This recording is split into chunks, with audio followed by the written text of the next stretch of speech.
excellence is gratifying and healthy.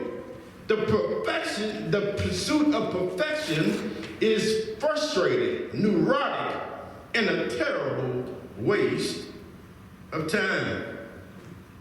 So it's important that we understand that when we're striving for something, when we're in this zone of excellence, we're looking towards something great.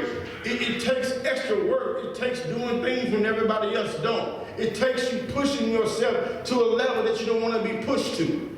Because we understand that excellence is something that we should be seeking after. It's important for us to work hard to do the things that we need to do. I know myself when it comes to trying to get this weight all the way down, it becomes an art sometimes. When you go to places and you want to eat, you want the cake, you got to have no cake and you got to have salad. You can't have no chicken and no meat. You just be fighting all the time because the pursuit to get to it, it bothers you.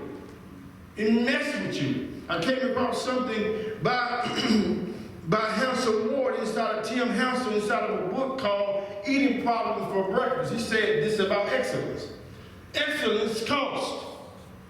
Do you believe that? Excellence costs. The next thing, excellence will change your life forever. The pursuit to become excellence will change you forever. The next thing, excellence is not free.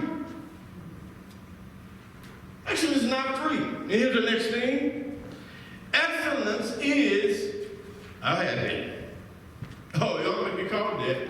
Excellence is a habit. It is something that is structured that can't be changed. It is a habit. I put myself on a little debt diet. When I say I put myself on a little debt diet, I'm careful about what I spend. I don't want to buy this. And every time I look at something, it looks like a bill to me. So if I'm going to spend some money on food, I'm going to pay a credit card bill. Or if I'm going to do something different, I'm going to pay this off. Or I'm going to apply it to my car note. I place myself, I look at everything that I look at as like, no, I got to get to the next goal. I can't do that. No, I can't do this. I can't do that. I sat down with my bills and started looking at stuff, and before the year came in, this year, and I looked at my bills, I started looking at them, and I started going down my account, and all the bills and things that were coming out of my account, I was like, wait a minute, some of this stuff, I don't even know what it is. Where is it coming from? Where is this coming from out of my account? And I sat down and I began to add up everything that I was going out, and it came up to like 3-4 bills, and I'm like, wait, I'm spending more money on entertainment than I am taking care of business. So when I began to do that, it caused me to re-look at the things that were going in. I began to structure my finances to where I could be able to understand them. And I could see some light, and I gave myself a goal. I'm going to do this, I'm going to pay this off, I'm going to do that. And now I'm beginning to see change. It's important that you understand that excellence has to do with sacrifice.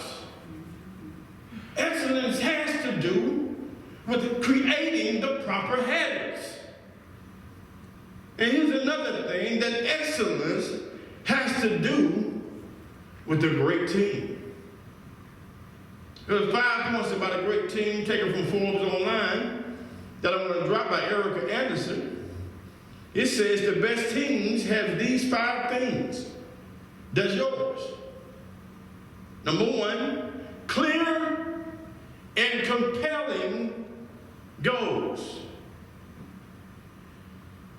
Does your team have clear and compelling goals? The people who are around you, your accountant that you have, your real estate agent, the person that you have that's connected to your finances.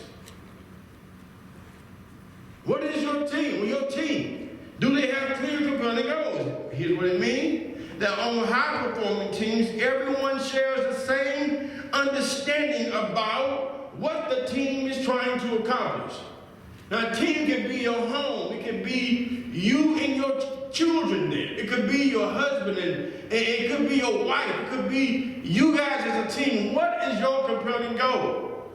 What is your team? This has nothing to do, it's not just a basketball team or a football team or anything like that, but this has to do with the team of people that you counteract with. Do you have compelling goals? Everyone shares the same understanding about what the team is trying to accomplish. It's okay to do that. We're working on getting the house, or we ain't going to eat out much, or we doing this, and we're going to save. We're going to be working on getting us a home, so we're going to put this jar here if you cuss in the house. Whatever the case may be, you need to work on compelling goals as a team. Whether you're in a business, whether you're in a church, whatever the case may be, your goals need to be compelling. This is how we do it on high-performing teams. Everyone shares the same understanding about where we're going, what we're trying to accomplish. Here's the second thing.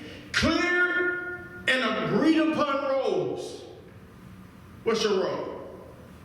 You my accountant, we're going to talk about money all the time. You're the real estate person, we're dealing with houses. You deal with taxes, so we're going to talk a little bit about taxes. Clear and agreed upon roles. Number one, the next thing is they must be simple. Your processes must be simple and effective. The best teams have simple and effective processes. One goal. We get in the house in December. That's our focus. One goal. We believe it for people to come into the church. We're believing for 100 people this month to come into the church. One goal. Simple, effective processes. Here's the next thing. Agreed upon measures of success. Agreed upon measures. What are our successes? What do we believe a success is? We know what that is. Somebody got saved today. That's a success. Somebody joined the church today. That's a success. We sold 15 hot dogs today. That's a success. It must be agreed upon. Here's the next thing, in high trust. High trust. Which means trust on the team works as a lubricant. If you have trust, it's easier to get everything else to work.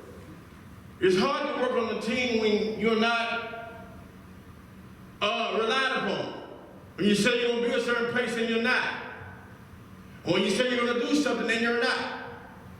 We want to have a team, or you're a husband and you're lying. You spend all that money buying all them games, or you spend all that money buying all them purses. It must be high trust in whatever team. You went out and bought cookies. You could have put that in the cookie in the job you were saving for the home.